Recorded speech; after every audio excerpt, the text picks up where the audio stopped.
সমাগত পঞ্চায়ত নিৰ্বাচন কিন্তু পঞ্চায়ত নিৰ্বাচনত এই সকল লোকে তেওঁলোকে কেনেধৰণে পদক্ষেপ গ্ৰহণ কৰিব বা তেওঁলোকে কি চিন্তা কৰিছে তেওঁলোকৰ মই মনৰ ভাৱ জানিবলৈ বিচাৰিছোঁ। মই বৰ্তমান উপস্থিত আছোঁ ঢেকীয়াজুলিৰ যি পূব ঘগ্ৰা গাঁৱত আৰু এই পূব ঘগ্ৰা গাঁৱত ৰাইজ আজি ওলাই আহিছে। মই তেওঁলোকৰ পৰা জানিব বিচাৰিম সমাগত যিহেতু পঞ্চায়ত নিৰ্বাচন তেওঁলোকে এটা পথৰ কাৰণে আচলতে বছৰ বছৰ ধৰি জ্বলা কলা খাবলগীয়া হৈছে, দুৰ্বিষহ জীৱন কটাবলগীয়া হৈছে। মই জানিব বিচাৰিম কি কৰিব সমাগত পঞ্চায়ত নিৰ্বাচন আজিও দেখা গৈছে যে এই পথ এনেধৰণে পৰি থাকিল বিগত 10 বছৰত এই পথটো কোনো ধৰণৰ উন্নয়ন নহ'ল বা ইয়াৰ পঞ্চায়ত প্ৰতিনিধিও পথটো মেৰামতি কৰাৰ ক্ষেত্ৰত বা স্থানীয় বিধায়ক মন্ত্ৰীগৰাকীয়ে বা কেনেধৰণৰ পদক্ষেপ গ্ৰহণ কৰিছে কি ক'ব?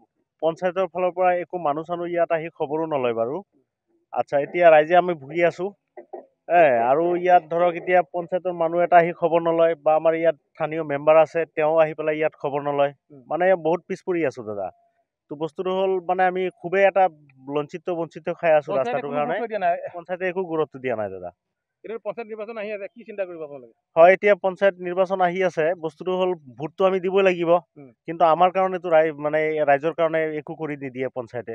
বস্তুটো হ'ল আমি বহুত পিছুৱাই আছোঁ, পঞ্চায়তে একো মানে অৱগত নকৰে।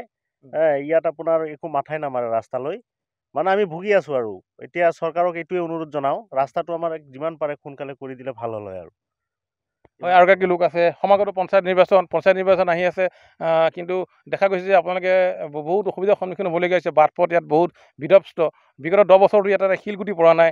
এখন পঞ্চায়ত আছে পাণবাৰী পঞ্চায়তটোৱে বা পথটো মেৰামতি কৰাৰ ক্ষেত্ৰত কিবা ব্যৱস্থা বৰ্তমান পৰ্যন্ত গ্ৰহণ কৰিছেনে বাৰু অনাগত দিনত আপোনালোকে কিবা নতুন চিন্তা কৰিব নেকি, কি ক'ব?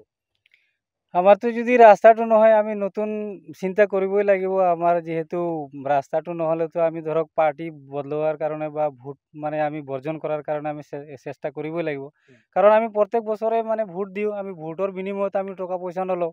আমাৰ ৰাস্তা ঘাটবিলাক ভালকৈ হ'লেইতো আমি সন্তুষ্ট থাকোঁ আৰু আমি তেনেকুৱা দাবীও নকৰোঁ। আমি সেই হিচাপে মই ক'ব বিচাৰোঁ যে এইবাৰ পঞ্চায়ত ইলেকশ্যন আহিছে, আমি ভোট দিম কিন্তু আমাৰ এই ৰাস্তাটো বনাই দিব লাগে, আৰু যদি বনাই নিদিয়ে তেতিয়াহ'লে আমি মানে ভোট আমি এই চাই চিন্তি দিম বা আমি নিজেই চাই চিন্তিয়ে দিম, সেইটোৱে মানে ক'ব বিচাৰোঁ। আৰু কি ক'ব যে পঞ্চায়ত নিৰ্বাচন সমাগত কিবা বেলেগ বা নতুন চিন্তা কৰিব নেকি, কেনেধৰণে পদক্ষেপ গ্ৰহণ কৰিব পঞ্চায়ত নিৰ্বাচনত? সেইটোৱে দাদা, বস্তুটো হ'ল মানে আমি ৰাস্তাটো বহুত দিন দেখিছোঁ, আমাৰ বিধায়কৰ পৰা এতিয়া ছাৰ আমাৰ মন্ত্ৰী হ'ল, মন্ত্ৰীৰ পৰা আকৌ এতিয়া আমাৰ লেম্বু ছাৰৰ তাত দায়িত্ব আহিলে, আমাৰ ঢেকীয়াজুলিৰ পৰা বৰচালা সমষ্টি হৈ গ'ল, কিন্তু দাদা আমাৰ ৰাস্তাটো নহ'ল, বুজিছে?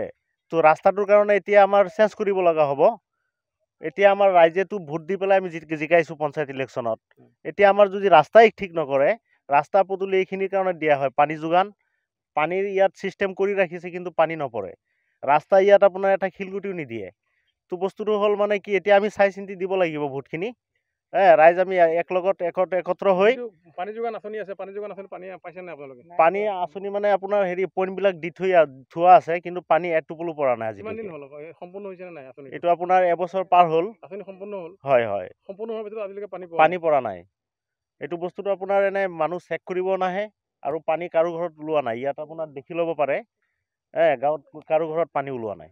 হয়, আচলতে অতি দুখ আৰু পৰিতাপৰ কথা, কাৰণ স্থানীয় লোকসকলে তেওঁলোকে পঞ্চায়তটোৰ ফালৰ পৰা পাণবাৰী পঞ্চায়তৰ ফালৰ পৰা কোনো ধৰণৰ আচলতে সুযোগ সুবিধা বৰ্তমান পৰ্যন্ত নোপোৱাৰ এক অভিযোগ উত্থাপন কৰিছে আৰু সমাগত পঞ্চায়তত এই লোকসকলে তেওঁলোকে নতুন চিন্তা কৰিব বুলি তেওঁলোকে ইতিমধ্যে জানিবলৈ দিছে।